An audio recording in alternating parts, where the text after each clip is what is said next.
കീപ്പായും യോഹന്നാനും യാക്കോബും ചേർന്ന് താബോർ മല കർത്താവേറി മൂശായി നീബോ മലയിൽ നിന്നും നിബിയേലിയായി വാനിൽ നിന്നും ചെയ്താനാഹ്വാനം ദൈവാത്മജമുഖകാന്തിയവും ഭാവം മാറുകയും ശോഭനമായൊരു മേഘം വന്നവരെ വേഗത്തിൽ ഹല്ലേലൂയ ചൂടുകയും ചെയ്തു.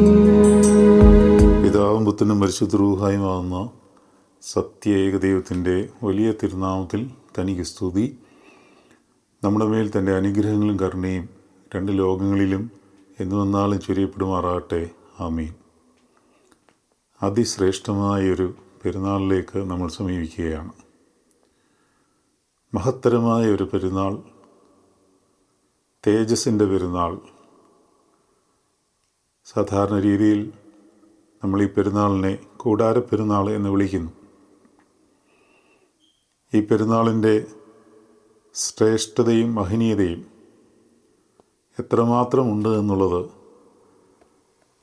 ഈ പെരുന്നാളിൻ്റെ ധ്യാനചിന്തകളിലും പിതാക്കന്മാരുടെ പ്രാർത്ഥനകളിലും അവർ പ്രത്യേകമായി അടയാളപ്പെടുത്തിയിട്ടുണ്ട്. കർത്താവിൻ്റെ ശരീരത്തിൽ മറഞ്ഞിരുന്ന തേജസ്സിനെ തൻ്റെ ശിഷ്യന്മാർക്ക് അഥവാ മനുഷ്യജാതിക്ക് വെളിപ്പെടുത്തി കൊടുക്കുന്ന അതിശ്രേഷ്ഠമായ ഒരു സമയമാണ് ഇത്. ഇതിൻ്റെ പ്രാധാന്യം എത്രമാത്രം ആഴമുള്ളതാണ് എന്നുള്ളത് പലപ്പോഴും നമുക്ക് അറിഞ്ഞുകൂടാം. പൗരസ്ത്യ ഓർത്തഡോക്സ് ദർശനത്തിൽ ഈ ദിവസത്തിന് വളരെയധികം പ്രാധാന്യമുണ്ട്. ഇത് വിശ്വാസികളിൽ എത്രമാത്രം അതിൻ്റെ പ്രാധാന്യം ആഴ്ന്നിറങ്ങിയിട്ടുണ്ട് എന്നുള്ള കാര്യം സംശയമാണ്. എന്നാൽ ഇതിൻ്റെ രഹസ്യങ്ങൾ പഠിച്ചു കഴിയുമ്പോൾ, മനസ്സിലാക്കി കഴിയുമ്പോൾ ഈ പെരുന്നാളിനോട് നമുക്ക് പ്രത്യേകമായൊരു വാത്സല്യം ഉണ്ടാവും. കാരണം ഇത് മഹത്വത്തിൻ്റെ ദിവസമാണ്.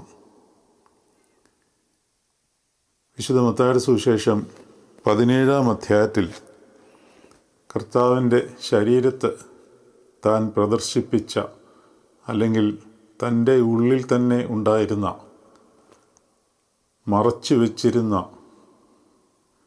മഹത്വത്തിൻ്റെ ആ വലിയ തീഷ്ണതയെ അല്പമൊന്ന് കാണിച്ചു കൊടുക്കുന്ന രംഗം മത്തായി ശ്ലീഹ 17-ാം അധ്യായത്തിൽ പ്രതിപാദിച്ചിരിക്കുന്നത് ഒന്ന് വായിച്ചുകൊണ്ട് നമുക്ക് ഈ പെരുന്നാളിൻ്റെ മർമ്മങ്ങളിലേക്ക് പ്രവേശിക്കാം. ഇതുമായിട്ട് ബന്ധപ്പെട്ട് അനേക ദൈവിക രഹസ്യങ്ങൾ നമുക്ക് പഠിക്കുവാനുള്ളതിനാൽ ആദ്യം ഈ ഭാഗത്തിലേക്ക് നമുക്ക് ശ്രദ്ധയെ തിരിക്കാം. 6 ദിവസം കഴിഞ്ഞ ശേഷം യേശു പത്രോസിനെയും യാക്കോബിനെയും അവൻ്റെ സഹോദരനായ യോഹന്നാനെയും കൂട്ടി തനിച്ച് ഒരു ഉയർന്ന മലയിലേക്ക് കൊണ്ടുപോയി. ഒരു കാര്യം നമ്മൾ പ്രത്യേകം മനസ്സിലാക്കിക്കൊള്ളണം. ചില കാര്യങ്ങളിൽ കർത്താവിന് റിസർവേഷൻസ് ഉണ്ട്. ഉദാഹരണം പറഞ്ഞാൽ, അപ്പോസ്തലന്മാരെ പ്രത്യേകമായ ചില നിയോഗങ്ങൾ നൽകി അനുഗ്രഹിക്കുന്നതിൽ കർത്താവിന് റിസർവേഷൻ ഉണ്ടായിരുന്നു. വിശുദ്ധ കുർബാന സ്ഥാപിക്കുമ്പോൾ പരിശുദ്ധ ദൈവമാതാവ് പോലും അവിടെയില്ല. അത് 12 അപ്പോസ്തലന്മാർ ചെയ്യേണ്ട കർത്തവ്യമാകയാൽ പാപമോചനത്തിനുള്ള അധികാരം നൽകുമ്പോഴും അതുപോലെ തന്നെ സ്വർഗാരോഹണം ചെയ്യുന്നത് കാണുവാനുള്ള ഭാഗ്യവും വിശുദ്ധ കുർബാന സ്ഥാപനവും 12 അപ്പോസ്തലന്മാരിൽ മാത്രം റിസർവ് ചെയ്തിട്ടുള്ളതാണ്. ചില പ്രത്യേക നിയോഗങ്ങൾ അവർക്കുള്ളതാണ്. അതാണ് അപ്പോസ്തോലിക കൈമാറ്റം, അതിൽ ചേർന്ന് നിന്നുകൊണ്ട് സഭയിൽ പ്രവർത്തിക്കണം എന്ന് സഭാപിതാക്കന്മാർ നമ്മളെ പഠിപ്പിക്കുന്നത്. അതുകൊണ്ട് ചില കാര്യത്തിൽ ചില റിസർവേഷൻസ് വെച്ചിരിക്കുന്നത് കർത്താവ് തന്നെയാണ്. മറുരൂപമലയിലേക്ക് 3 പേരെ മാത്രമാണ് കൊണ്ടുപോയത്. താബോർ മലയിൽ വെച്ചാണ് മറുരൂപം കർത്താവ് കാണിച്ചു കൊടുക്കുന്നത്. അവിടെ അത് കാണുവാൻ വേണ്ടി പത്രോസ്, യാക്കോബ്, യോഹന്നാൻ എന്നീ 3 ശിഷ്യന്മാരെ അല്ലാതെ ആരെയും കർത്താവ് കൊണ്ടുപോയില്ല. ഭൂമിയിലുള്ള പ്രതിരൂപമായി 3 പേരെയും ആത്മാവിൽ ഇവിടുന്ന് യാത്രയായിട്ടുള്ളവരുടെ പ്രതിനിധികളായി മോശയെയും ഏലിയാവിനെയും അവിടെ ദർശിക്കുവാനായിട്ട് സാധിക്കും.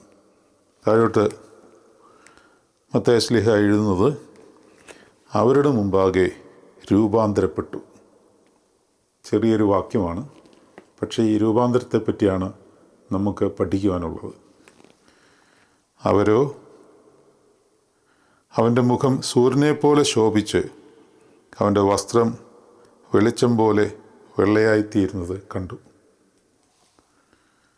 മോശയും ഏലിയാവും അവനോട് സംഭാഷിക്കുന്നതായി അവർ കണ്ടു. അപ്പോൾ പത്രോസ് യേശുവിനോട്, കർത്താവേ, നാം ഇവിടെ ഇരിക്കുന്നത് നന്ന്. നിനക്ക് സമ്മതമെങ്കിൽ ഞാനിവിടെ 3 കുടിലുണ്ടാക്കാം, ഒന്ന് നിനക്കും, ഒന്ന് മോശയ്ക്കും, ഒന്ന് ഏലിയാവിനും എന്ന് പറഞ്ഞു. അവൻ പറയുമ്പോൾ തന്നെ പ്രകാശമുള്ളൊരു മേഘം അവരുടെ മേൽ നിഴലിച്ചു. മേഘത്തിൽ നിന്ന്, ഇവൻ എൻ്റെ പ്രിയപുത്രൻ, ഇവങ്കിൽ ഞാൻ പ്രസാദിക്കുന്നു, ഇവന് ചെവി കൊടുപ്പീൻ എന്നൊരു ശബ്ദവും ഉണ്ടായി. ശിഷ്യന്മാർ അത് കേട്ടിട്ട് ഏറ്റവും ഭയപ്പെട്ട് കവിഞ്ഞു വീണു. യേശു അടുത്ത് എന്ന് അവരെ തൊട്ടു. എഴുന്നേൽപ്പീൻ, ഭയപ്പെടണ്ട എന്ന് പറഞ്ഞു. അവർ തലപൊക്കി നോക്കിയാറെ യേശുവിനെ മാത്രമല്ലാതെ ആരെയും കണ്ടില്ല. രൂപാന്തരവുമായിട്ട് ബന്ധപ്പെട്ട് നമ്മൾ പഠിക്കുവാൻ പോകുന്ന കാര്യങ്ങൾ ആത്മാവിൽ മാത്രം ഗ്രഹിക്കുവാൻ സാധിക്കുന്ന ചില മർമ്മങ്ങളാണ്.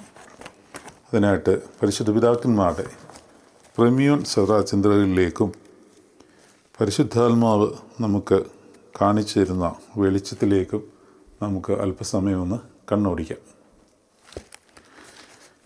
എന്താണ് ദൈവമഹത്വം എന്ന് പറഞ്ഞാൽ അർത്ഥം? മഹത്വം എന്ന് കേൾക്കുമ്പോൾ നമ്മുടെ മനസ്സിൽ കൂടി പോകുന്നത് എന്താണ്? ദൈവമഹത്വം വെളിപ്പെടുക.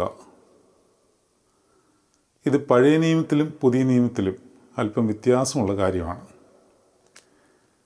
ഇതം പ്രഥമമായി നമ്മൾ മനസ്സിലാക്കിയിരിക്കേണ്ടത്, ദൈവമഹത്വം എന്ന് പറയുമ്പോൾ ദൈവത്തിൻ്റെ 3 പ്രധാനപ്പെട്ട ലക്ഷണങ്ങൾ ചേർന്ന് അത് ഒരു വ്യാപാര ശക്തിയായി പരിലസിക്കുന്നതാണ്.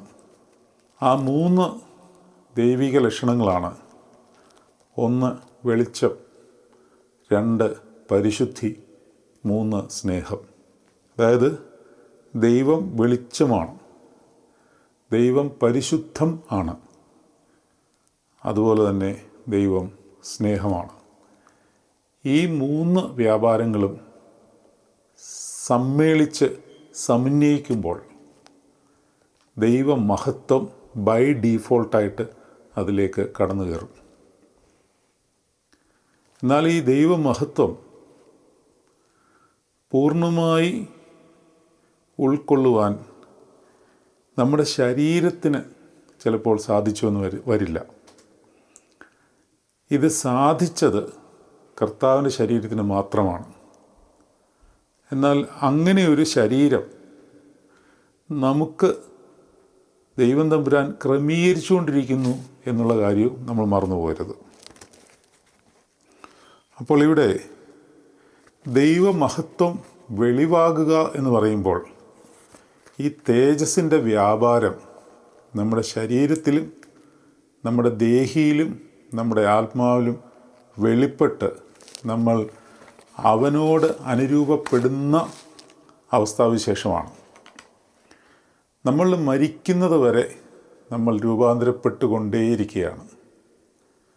നമ്മൾ മരിച്ചു കഴിഞ്ഞാൽ നമുക്ക് കർത്താവിൻ്റെ രണ്ടാമത്തെ വരവെങ്കിൽ ഒരു രൂപാന്തരപ്പെട്ട ശരീരം നമുക്ക് ലഭിക്കും എന്ന് നമ്മൾ വിശ്വസിക്കുകയും പിതാക്കന്മാരുടെ പ്രാർത്ഥനകൾ അങ്ങനെ പഠിപ്പിക്കുകയും ചെയ്യുന്നു. ആ പ്രാർത്ഥനകളിലേക്ക് നമുക്ക് ശ്രദ്ധ തിരിക്കേണ്ടതുണ്ട്. ഒരാമുഖമായി ഇക്കാര്യങ്ങൾ ആദ്യമേ പറയുന്നു എന്ന് മാത്രമേ ഉള്ളൂ. പിതാക്കന്മാരുടെ പ്രാർത്ഥനകളിലേക്ക് പ്രവേശിക്കുന്നതിന് മുമ്പായി പഴയ നിയമത്തിലെ മഹത്വം എന്തായിരുന്നു എന്നറിയണം. പുതിയ നിയമത്തിൽ ആ മഹത്വം എങ്ങനെയാണ് അനുഭവിച്ചറിയുന്നത് എന്നും നമ്മൾ മനസ്സിലാക്കിയിരിക്കണം. കാരണം പഴയ നിയമത്തിൽ ദൈവത്തിൻ്റെ തേജസ്, മഹത്വം എന്നൊക്കെ പറയുമ്പോൾ അത് ഫിസിക്കൽ ശരീരം കൊണ്ട് കാണുവാൻ സാധിക്കുന്നതായിരുന്നു. അതായത് മോശ ദൈവത്തെ കണ്ടു. പുറപ്പാട് പുസ്തകം 17-ാം അധ്യായത്തിൽ മോശയോട് ദൈവം പറയുകയാണ്, നിനക്കെന്നെ കാണണമെന്നുണ്ടെങ്കിൽ ആ പാറയുടെ പിളർപ്പിൽ ചെന്ന് നിൽക്കണം. അവിടെ നിന്നാൽ എൻ്റെ തേജസ് ഞാൻ നിനക്ക് കാണിച്ചു തരാം. സാക്ഷ്യപെട്ടകത്തിൽ യഹോവയുടെ തേജസ് വെളിപ്പെട്ടു. ഇസ്രായേൽ മക്കൾ കനാൻ ദേശത്തു നിന്ന് യാത്രയാകുമ്പോൾ പകൽ മേഘസ്തംഭമായും രാത്രി സ്തംഭമായും ദൈവത്തിൻ്റെ തേജസ് അവരുടെ മുമ്പിൽ നടന്നു. പുറപ്പാട് പുസ്തകത്തിൽ പറയുന്നത്, ഇസ്രായേൽ മക്കൾ പുറപ്പെടുമ്പോൾ അവരോട് കൂടെ അത് ഉണ്ട്. അതായത് മേഘം പുറപ്പെടുമ്പോൾ അതിനനുസരിച്ചാണ് അവർ യാത്ര ചെയ്യുന്നത്. മേഘം എവിടെയെങ്കിലും നിന്നാൽ അവിടെ അവർ പാളയമടിക്കും. മേഘം ഒരു ദിവസം നിൽക്കുകയാണെങ്കിൽ ആ ഒരു ദിവസം അവർ പാളയമടിക്കും. ഒരാഴ്ചയാണെങ്കിൽ ഒരാഴ്ച, ഒരു മാസമെങ്കിൽ ഒരു മാസം, ഒരു വർഷമെങ്കിൽ ഒരു വർഷം അവിടെ പാളയമടിക്കും. അതായത് ദൈവമഹത്വം ദർശിച്ച് മാത്രമേ ഇസ്രായേൽ മക്കൾ മുമ്പോട്ട് യാത്ര ചെയ്തിരുന്നുള്ളൂ. അവർക്കത് പ്രകടമായി കാണുവാൻ സാധിക്കുമായിരുന്നു. 1 രാജാക്കന്മാരുടെ പുസ്തകം 8-ാം അധ്യായത്തിൽ ശലോമോൻ യഹോവയുടെ നിയമപ്പെട്ടകം യെരുശലേം ദേവാലയത്തിലേക്ക് ആനയിച്ചു കൊണ്ടുവരുന്ന ഒരു രംഗം ആദ്യ ഭാഗത്ത് വിശദീകരിക്കുന്നുണ്ട്. ആ ഭാഗത്ത് ശലോമോൻ ആ യഹോവയുടെ പെട്ടകം ദേവാലയത്തിൽ പ്രതിഷ്ഠിച്ചു കഴിയുമ്പോൾ യഹോവയുടെ മഹത്വം തേജസ്സായിട്ട് അവിടെ പ്രത്യക്ഷപ്പെടുകയും ആ തേജസ്സിൻ്റെ പുക പടല നിമിത്തം അല്ലെങ്കിൽ മേഘനിമിത്തം പുരോഹിതന്മാർക്ക് അവിടെ നിൽക്കുവാൻ പോലും കഴിഞ്ഞില്ല, അവർക്ക് ശുശ്രൂഷ ചെയ്യുവാൻ സാധിച്ചില്ല എന്ന് 1 രാജാക്കന്മാരുടെ പുസ്തകം 8-ാം അധ്യായത്തിൽ രേഖപ്പെടുത്തിയിട്ടുണ്ട്. ഇത് ശരീരത്തിൽ, നമ്മുടെ ഫിസിക്കൽ നേച്ചറിൽ കാണുവാൻ സാധിക്കുന്ന, അനുഭവിക്കുവാൻ സാധിക്കുന്ന ഒരു തേജസ്സായിരുന്നു. പുതിയ നിയമത്തിലും ഇതേ സാധ്യതയുണ്ട്, പക്ഷെ അല്പം വ്യത്യാസമായിട്ടാണ്. പുതിയ നിയമത്തിലെ തേജസ് പഴയ നിയമത്തിലെ തേജസ്സിനേക്കാളിൽ ശ്രേഷ്ഠതയുള്ളതാണെന്ന് പൗലോസ്ലീഹ പല ഭാഗത്ത് പഠിപ്പിക്കുന്നുണ്ട്.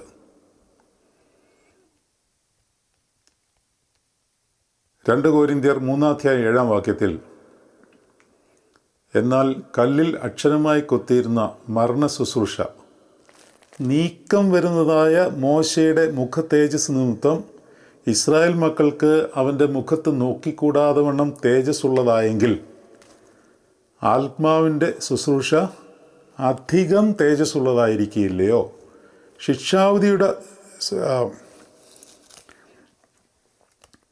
ശിക്ഷാവിധിയുടെ ശുശ്രൂഷ തേജസ്സുള്ളതെങ്കിൽ നീതിയുടെ ശുശ്രൂഷ തേജസ്സേറിയതായിരിക്കും. പക്ഷേ ഇത് പഴയ നിയമത്തിൽ കൃത്യമായിട്ട് കണ്ണുകൊണ്ട് കാണുവാൻ സാധിക്കുമ്പോൾ പുതിയ നിയമത്തിൽ ഇത് ശരീരത്തിലെ കണ്ണുകൊണ്ടല്ല കാണുന്നത്. നമ്മൾ നേരത്തെ പഠിച്ചിട്ടുള്ള ദൈൻ ഐ ബി സിംഗിൾ എന്ന് പറയുന്ന അകത്തെ കണ്ണിൽ കൂടി അത് തുറന്ന് അതിനെ ദർശിക്കുമ്പോൾ, അതായത് ആത്മാവിൽ അകത്തെ മനുഷ്യൻ ശക്തിയോടെ പ്രബലപ്പെട്ടെങ്കിൽ മാത്രമേ പുതിയ നിയമത്തിലെ തേജസ് തിരിച്ചറിയുവാൻ സാധിക്കുകയുള്ളൂ. മാത്രമല്ല, അങ്ങനെ തിരിച്ചറിഞ്ഞു കഴിഞ്ഞാൽ അത് ആത്മാവിൽ നിന്ന് പുറപ്പെടുന്ന ശക്തിയുള്ള തേജസ്സാകയാൽ അത് നമ്മുടെ ദേഹിയിലും ശരീരത്തിലും വ്യാപരിക്കുന്നത് ശരീരത്തിൽ തിരിച്ചറിയുവാനും സാധിക്കും. ശരീരത്തിൽ അത് അറിയുവാൻ സാധിക്കും. പക്ഷേ അതത്ര എളുപ്പമുള്ള കാര്യമല്ല. തേജസ്സിൻ്റെ വ്യാപാരശക്തി നമ്മുടെ ഉള്ളിലുണ്ട്. മാമോദീസായിൽ ദൈവിക തേജസ്സാൽ നമ്മൾ നിറഞ്ഞിട്ടുണ്ട്. തേജസ്സും കൊണ്ടാണ് നമ്മളെ അഭിഷേകം ചെയ്തിരിക്കുന്നത്. പരിശുദ്ധ മൂർവൻ്റെ അഭിഷേകം തേജസ്സാണ്. ഇങ്ങനെ പറയാൻ കാര്യം എന്താണ്? ഈ തേജസ് സൃഷ്ടിക്ക് മുമ്പേ ദൈവത്തിലുണ്ടായിരുന്നതും സൃഷ്ടി നടത്തിയപ്പോൾ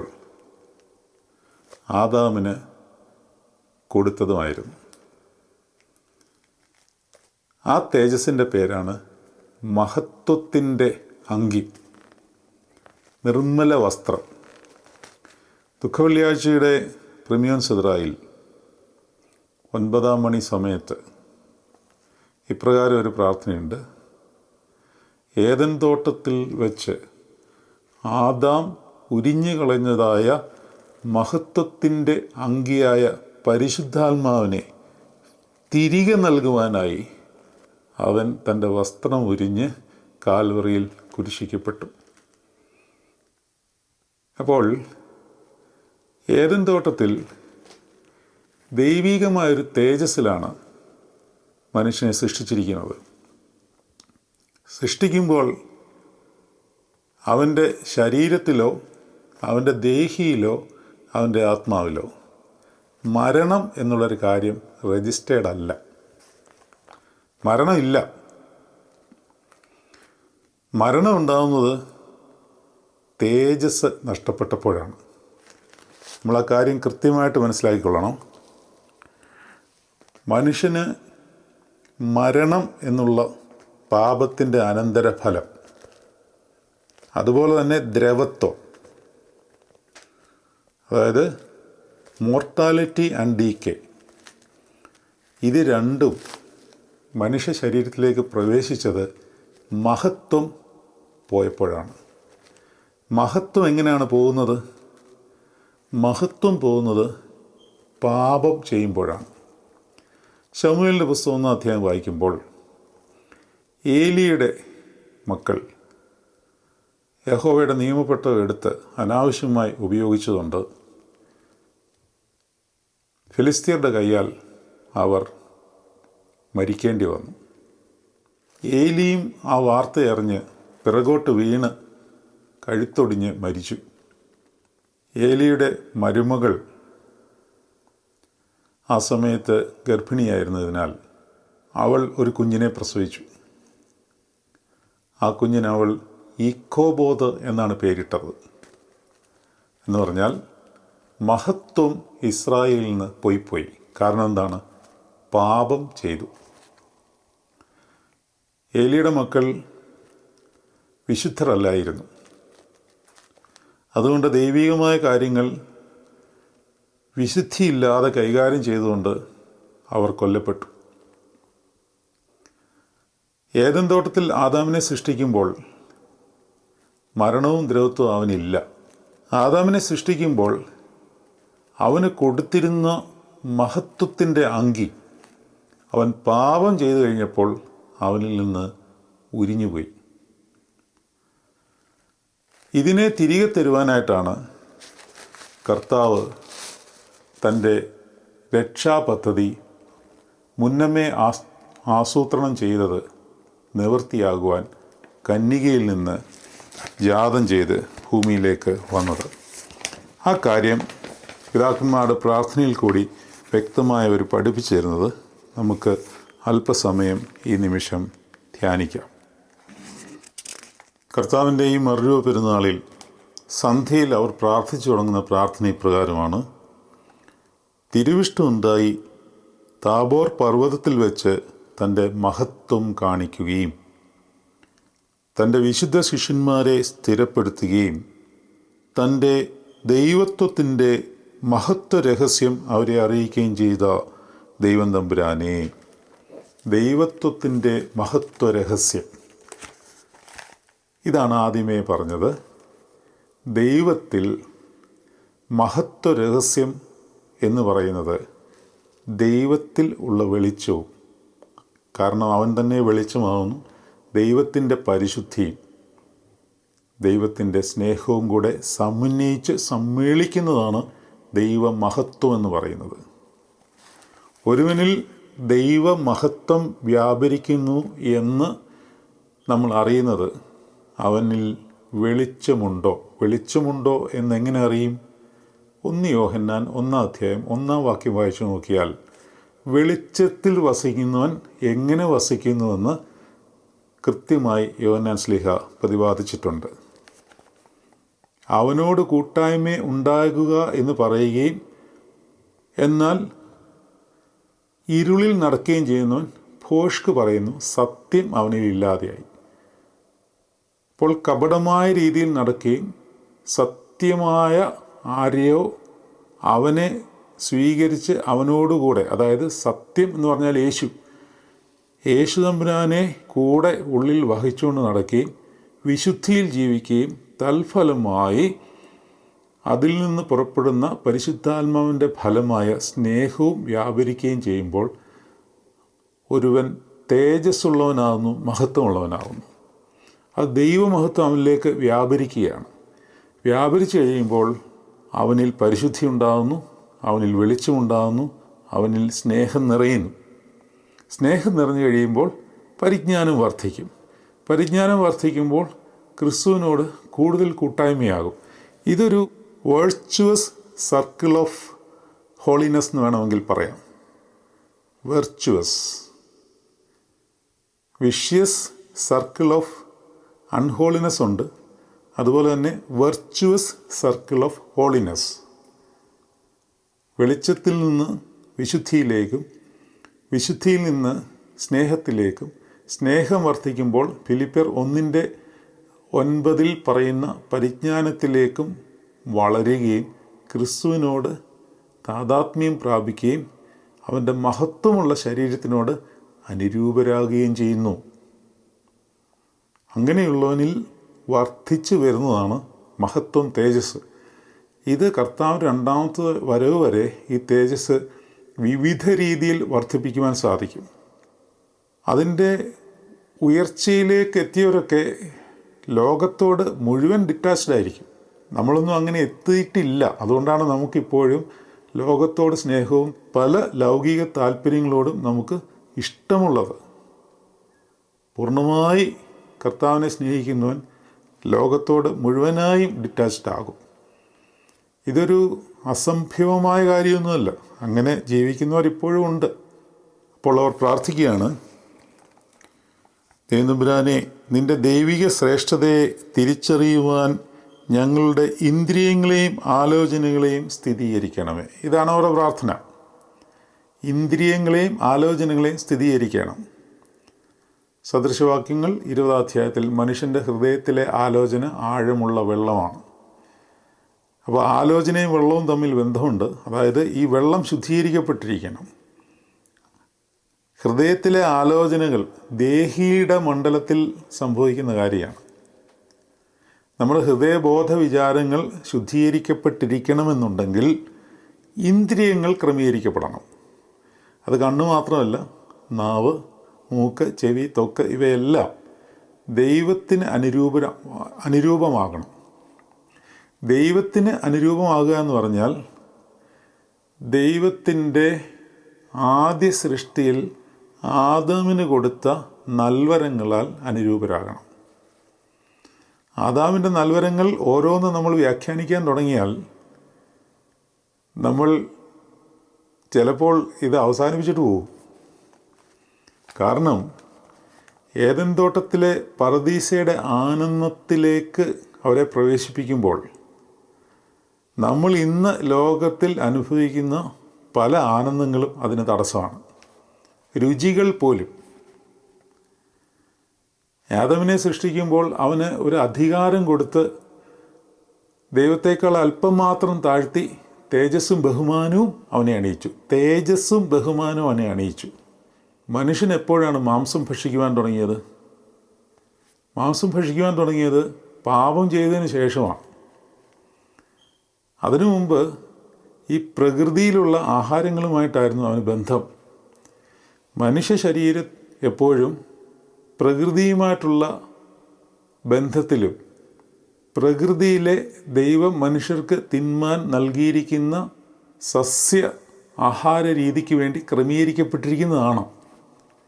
പക്ഷെ പാപം ചെയ്തു കഴിഞ്ഞപ്പോൾ ആ ശരീര പ്രകൃതി മാറി മനുഷ്യൻ തന്നെ രൂപപ്പെടുത്തിയതാണ് ഈ നോൺ വെജിറ്റേറിയൻ രീതി.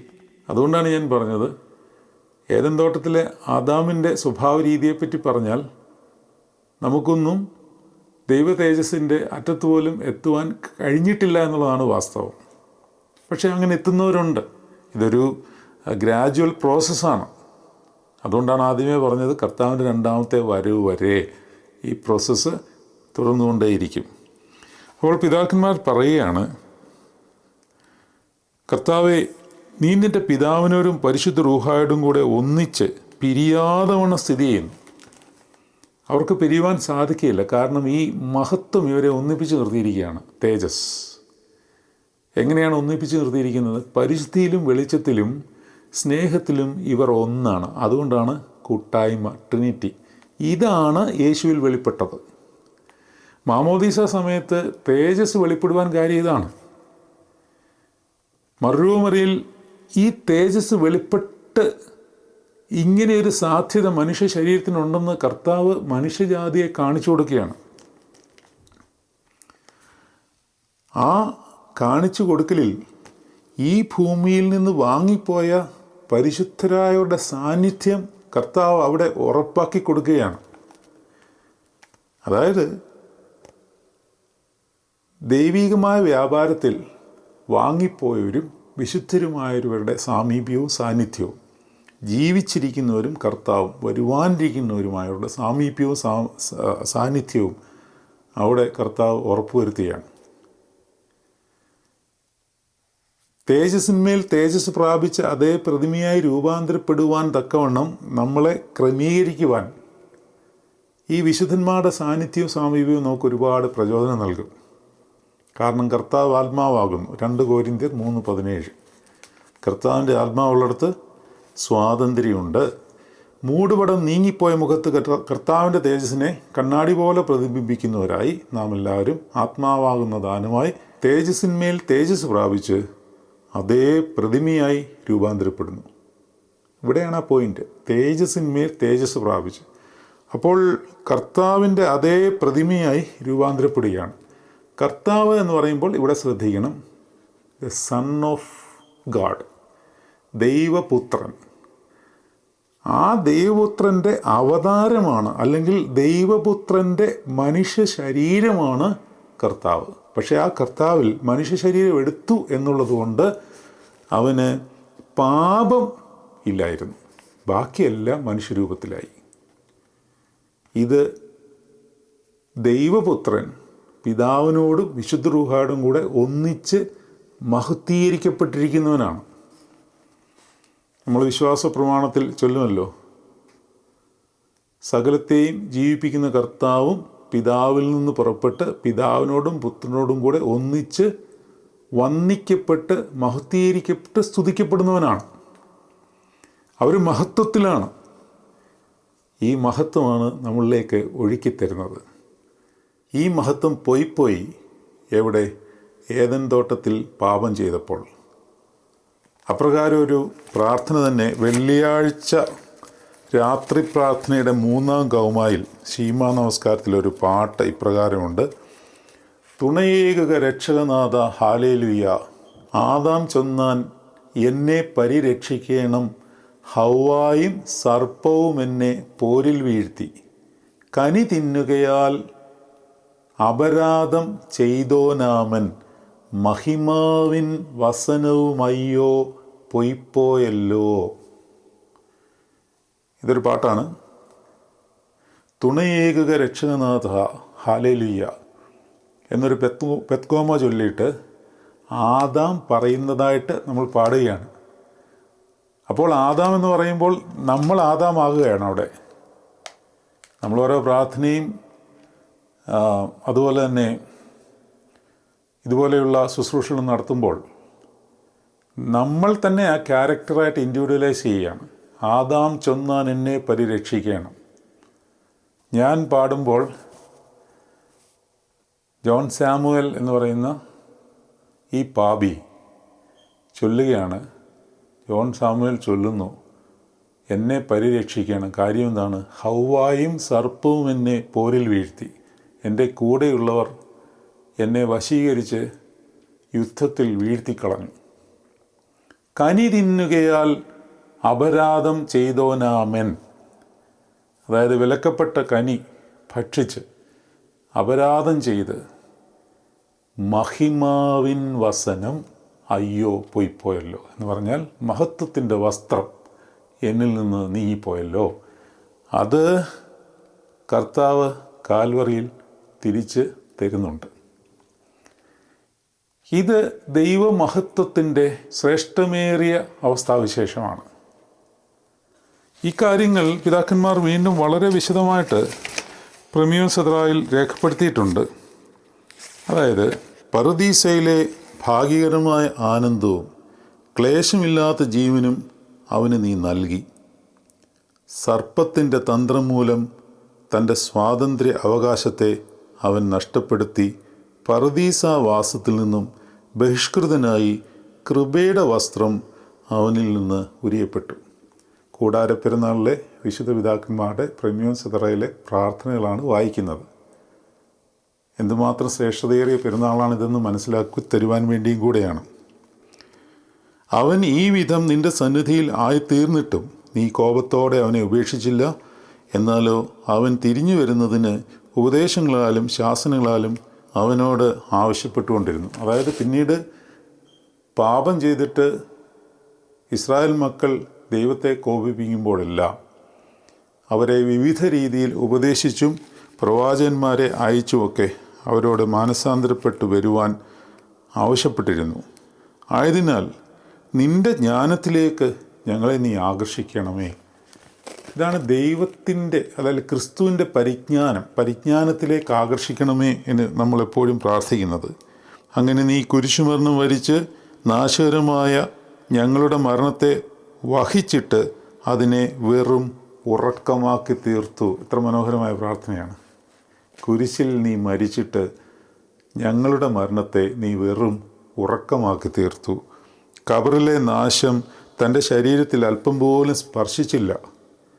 ഇനി വലിയ വേദശാസ്ത്രമാണ് പറയുന്നത്. അതിനെയും താൻ നീക്കം ചെയ്തു. തൻ്റെ മാനുഷിക ആത്മാവ് ശരീരത്തിൽ നിന്നും പിരിഞ്ഞു. എന്നാൽ തൻ്റെ ദൈവത്വം ആത്മാവിലും ശരീരത്തിലും സ്ഥിതി ചെയ്തിരുന്നു. ഇത് നമുക്ക് സുഗ്രാഹ്യമായ കാര്യമല്ല. അത് ആത്മാവിൽ തിരിച്ചറിഞ്ഞെങ്കിൽ മാത്രമേ പറ്റത്തുള്ളൂ. സകലത്തെയും സൃഷ്ടിക്കുന്നതിന് മുമ്പുണ്ടായിരുന്ന തൃത്വത്തിൽ പിതാവും പുത്രനും പരിശുദ്ധാത്മാവും. പുത്രൻ ശരീരമെടുക്കുകയാണ്. എന്നാൽ ആ ശരീരത്തിൽ ദൈവത്വവും മനുഷ്യത്വവും ഒരുപോലെ അലിഞ്ഞിരുന്നു. അതിനെ സെപ്പറേറ്റ് ചെയ്ത് കാണിക്കുവാനൊന്നും സാധ്യമല്ല. പാശ്ചാത്യ സഭകളും പൗരസ്ത്യ സഭകളും തമ്മിലുള്ള വ്യത്യാസം അതാണ്. പാശ്ചാത്യ സഭ ഇതിനെ സെപ്പറേറ്റ് ചെയ്ത് കാണിക്കും. അതായത് യേശുവിലെ മനുഷ്യത്വം, യേശുവിലെ ദൈവത്വം, ഇതിനെ സെപ്പറേറ്റ് ആക്കുകയാണ്. ഈ മനുഷ്യത്വവും ദൈവത്വവും യേശു എന്ന മനുഷ്യ ശരീരത്തിലുണ്ട്. പക്ഷേ പൗരസ്ത്യപിതാക്കന്മാർ പഠിപ്പിക്കുന്നത് ഇത് മാനുഷിക ജ്ഞാനത്തിനപ്പുറവും ഇൻസെപ്പറബിളായി യൂണിയനായിരിക്കുകയാണ്.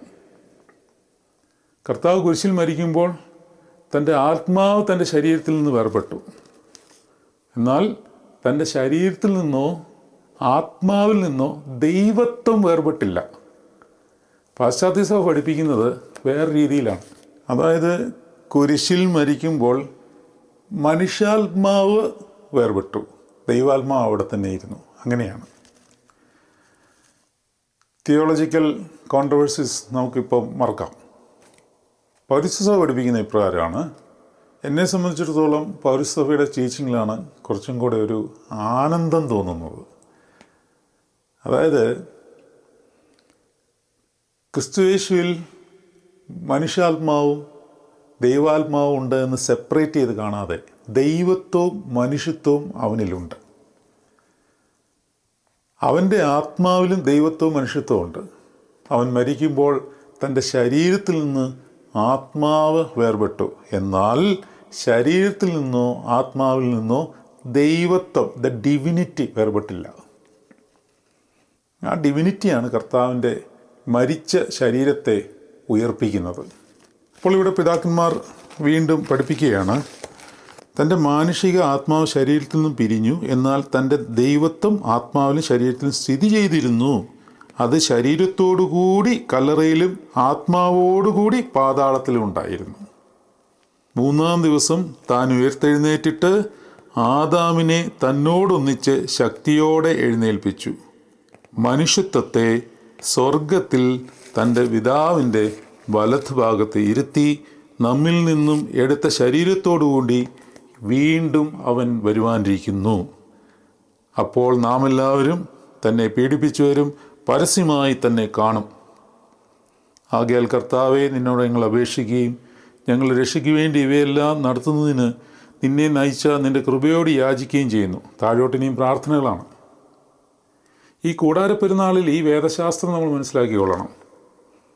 അതായത് കർത്താവ് തൻ്റെ ശരീരത്തിൽ കാണിച്ച മഹത്വീകരണം നമുക്ക് ലഭിക്കുവാനുള്ള ശരീരത്തിൻ്റെ ലക്ഷണമാണത്. കർത്താവ് മഹത്വീകരിക്കപ്പെട്ടതുപോലെ മഹത്വത്തിലാണ് ഉയർത്തെഴുന്നേൽക്കുന്നത്. മഹത്വീകരിക്കപ്പെട്ട ശരീരത്തിനെ സ്വർഗത്തിൽ വാസമുള്ളൂ. അതുകൊണ്ട് നമ്മളിവിടുന്ന് വേർപെട്ടാലും നമ്മളുടെ ദേഹി സ്നേഹം കൊണ്ടും വിശുദ്ധി കൊണ്ടും വെളിച്ചം കൊണ്ടും നിറയുന്നതിനനുസരിച്ച് നമുക്ക് വേണ്ടിയുള്ള മഹത്വീകരിക്കപ്പെട്ട ശരീരം കർത്താവ് ഒരുക്കിക്കൊണ്ടേയിരിക്കുന്നു എന്നുള്ളതാണ്. അതുകൊണ്ടാണ് നമ്മൾ കല്ലറയിൽ കുഴിച്ചിടുന്നത്, ദഹിപ്പിച്ച് കളയാറില്ല. അതിൻ്റെ പിന്നിലുള്ള വേദശാസ്ത്രം അങ്ങനെയാണ്. ശരീരം മണ്ണിൽ നിന്ന് എടുത്തു മണ്ണിലേക്ക് ദ്രവിച്ചു പോകുന്നു. ഗോതമ്പ് നിലത്ത് വീണ് ചാകുന്നില്ല എങ്കിൽ തനിയെയിരിക്കും, ചത്തുവെങ്കിലോ അത് വിളഞ്ഞ് വളരെ ഫലം കായ്ക്കും.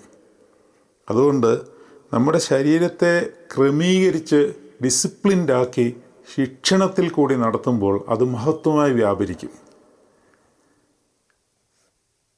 അവൻ ദൈവരൂപത്തിലിരിക്കെ ദൈവത്തോടുള്ള സമത്വം മുറുകെ പിടിച്ചുകൊള്ളണമെന്ന് വിചാരിക്കാതെ താഴേക്ക് ഇറങ്ങി വരുന്നതിന് മുമ്പ് പിതാവിനോട് കൂടെ അവൻ്റെ എല്ലാ കർമ്മത്തിലും പങ്കാളിയായിരുന്നു. സദൃശവാക്യങ്ങൾ 8-ാം അധ്യായത്തിൽ ആ കാര്യം വെളിവാക്കിയിട്ടുണ്ട്. എല്ലാ സമയവും പുത്രൻ പിതാവിനോട് കൂടെ ഉണ്ടായിരുന്നു. എന്നാൽ പുത്രൻ ജഡാവതാരം ചെയ്ത് കുരിശിൽ മരിച്ച് ഉയർത്തെഴുന്നേറ്റ് പിതാവിൻ്റെ വലതുഭാഗത്ത് ഇരിക്കുന്നതിനെ പിതാക്കന്മാർ എപ്പോഴും ചിത്രീകരിക്കുന്നത് പിതാവിൻ്റെ വലതുഭാഗത്ത് മഹത്വത്തോടെ ഇരിക്കുന്നവൻ എന്നാണ്. നമ്മൾ വിശ്വാസ പ്രമാണം ചൊല്ലുമ്പോൾ അങ്ങനെയല്ലേ ചൊല്ലുന്നത്? ജീവനുള്ളവരെയും മരിച്ചവരെയും വിധിപ്പാൻ മഹത്വത്തോടുകൂടി തന്നെയാണ് വരുന്നത്. ഈ മഹത്വത്തെ അറിയുവാനും വർദ്ധിപ്പിക്കുവാനുള്ള പെരുന്നാളാണിത്. പുതിയ നിയമത്തിൽ കർത്താവ് യഥാർത്ഥമായ ആ മഹത്വം തൻ്റെ ശരീരത്തിൽ കൂടി നമുക്ക് കാണിച്ചു തരികയും അത് നമ്മുടെ ദേഹിയിലേക്ക് ആത്മാവിൽ ആ തേജസ്സിൻ്റെ ഘനം നമ്മൾ തിരിച്ചറിയുകയും വേണം.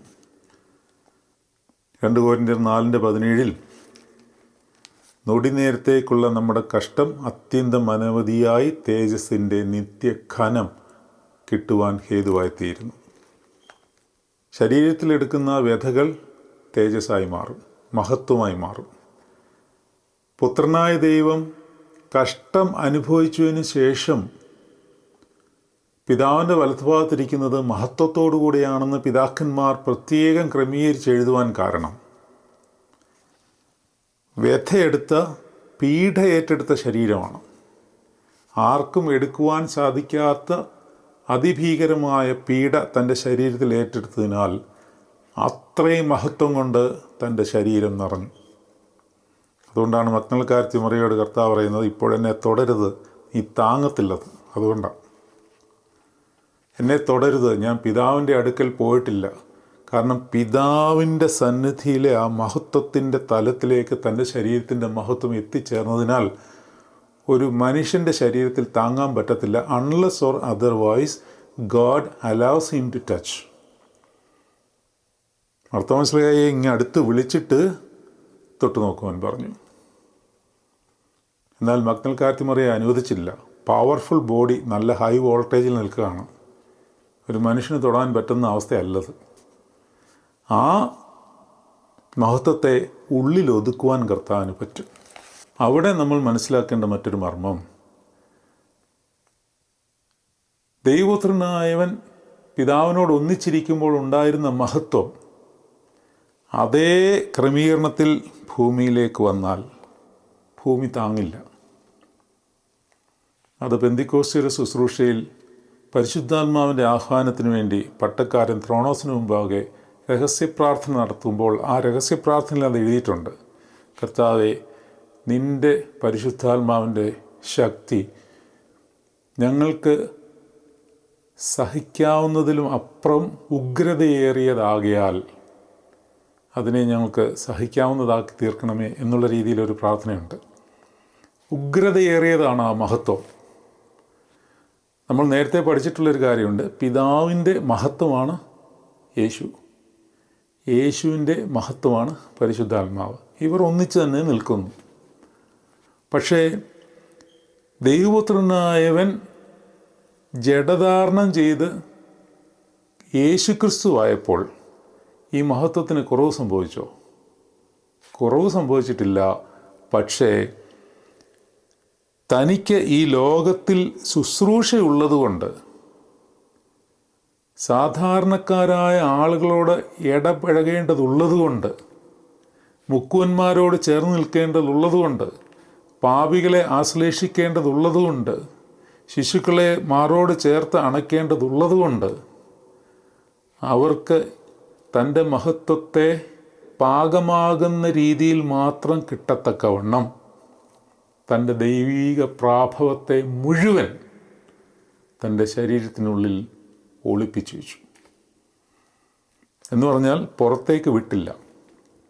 അത് വളരെ ചെറിയ തോതിൽ ഒന്ന് പുറത്തേക്ക് കാണിച്ചതാണ് ഈ മറുരൂപ പെരുന്നാളിൽ താബോർ മലയിൽ കർത്താവ് കാണിച്ചു കൊടുത്തത്. ഇങ്ങനെയൊരു അവസ്ഥ നിങ്ങൾക്കുണ്ട്. ഭൂമിയിൽ ഒരു അലക്കാരനും വെളുപ്പിക്കാൻ കഴിയാതെ വണ്ണം അവൻ്റെ വസ്ത്രം ശോഭയുള്ളതായി തീർന്നു എന്ന് പത്രോസിനും യാക്കോബിനും യോഹന്നാനും തോന്നുവാൻ തക്കവണ്ണം അത് എന്തൊരു വോൾട്ടേജാണ് എന്ന് നമുക്ക് ഗ്രഹിക്കുവാൻ സാധിക്കുകയില്ല. മോശയും ഏലിയാവും അതിന് സാക്ഷികളായി നിന്നു. അവിടെ എന്താണ് വെളിപ്പെടുന്നത്? ദൈവമഹത്വം. മുകളിൽ നിന്ന് മഹത്വം വെളിപ്പെടുകയാണ്. ഇവൻ എൻ്റെ പ്രിയപുത്രൻ, ഇവനിൽ ഞാൻ പ്രസാദിച്ചിരിക്കുന്നു. മാമോദീസയുടെ സമയത്തും സ്വർഗത്തിൽ നിന്ന് പ്രാവ് ദേഹരൂപത്തിൽ കർത്താവിലേക്ക് ഇറങ്ങി പിതാവിൻ്റെ ആണയുടെ ആ ദൈവിക വചനം, ഇവൻ എൻ്റെ പ്രിയപുത്രൻ, ഇവനിൽ ഞാൻ പ്രസാദിച്ചിരിക്കുന്നു. പിതാവാം ദൈവം സമ്പൂർണമായി പ്രസാദിച്ചിട്ടുള്ള ആരെങ്കിലും ഈ ഭൂമുഖത്ത് ജീവിച്ചിട്ട് ഉണ്ടായിരുന്നു എങ്കിൽ അത് കർത്താവായ യേശു ക്രിസ്തു മാത്രമാകും. അവനെപ്പോലെ ആയിത്തീരുവാനാണ് പിതാവ് ആഗ്രഹിക്കുന്നത്. എല്ലാവരും അവനോളം എത്തിച്ചേരുക, ക്രിസ്തുവിൻ്റെ പ്രായത്തിനോടൊപ്പം അവൻ്റെ സമ്പൂർണതയോടൊപ്പം എത്തിച്ചേരുക എന്നൊരു വചനം എഫേസ്യ ലേഖനത്തിലുണ്ട്. അതിനുവേണ്ടിയാണ് കൂടാരപ്പെരുന്നാൾ. മഹത്വത്തിലേക്ക് വരുവാൻ, വളരുവാൻ. കർത്താവ് തൻ്റെ ശരീരത്തിൽ ഒളിപ്പിച്ചു വച്ചിരുന്ന ആ ദൈവ തേജസ്സിൻ്റെ തീഷ്ണത നമുക്ക് കർത്താവിൻ്റെ രണ്ടാമത്തെ വരവിൽ ആ രീതിയിലുള്ള മഹത്വ ശരീരം തരും എന്നുള്ള ശുഭാപ്തി വിശ്വാസത്തോടുകൂടെ പ്രത്യാശയോടുകൂടെ നമ്മൾ ഓരോ ദിവസവും ദൈവത്തെ ആരാധിക്കുകയാണ്. ദൈവത്തെ ആരാധിക്കുന്നത് എന്തിനാണ് എന്നുള്ള മർമ്മം നമ്മൾ മനസ്സിലാക്കിക്കൊള്ളണം. ദൈവ മഹത്വം വെളിപ്പെടുവാനാണ്. അല്ലാതെ ലൗകിക കാര്യങ്ങളോ നമ്മുടെ ഇഹലോകത്തിലെ വ്യാപാരങ്ങളോ സാധിക്കുവാനല്ലത് ദൈവാരാധന, ദൈവമഹത്വം നമ്മളിലേക്ക് വരുവാനും അങ്ങനെ ദൈവ സമരായി നമ്മൾ മാറുവാനുമാണ്. നമുക്കറിയാം, നമ്മളൊരാളെ ആരാധിച്ചാൽ നമ്മൾ ആ ആളെപ്പോലെ ബിഹേവ് ചെയ്യും. ഉദാഹരണം പറഞ്ഞാൽ, മോഹൻലാലിനെ ആരാധിക്കുന്നവരുണ്ട്, മമ്മൂട്ടിയെ ആരാധിക്കുന്നവരുണ്ട്, അതുപോലെ ഫിലിം സ്റ്റാർസിനെയൊക്കെ ആരാധിക്കുന്നവരെ ശ്രദ്ധിച്ചാൽ മനസ്സിലാകും അവരുടെ സംസാര രീതിയും അവരുടെ ചേഷ്ടകളും അതുപോലെയായിരിക്കും.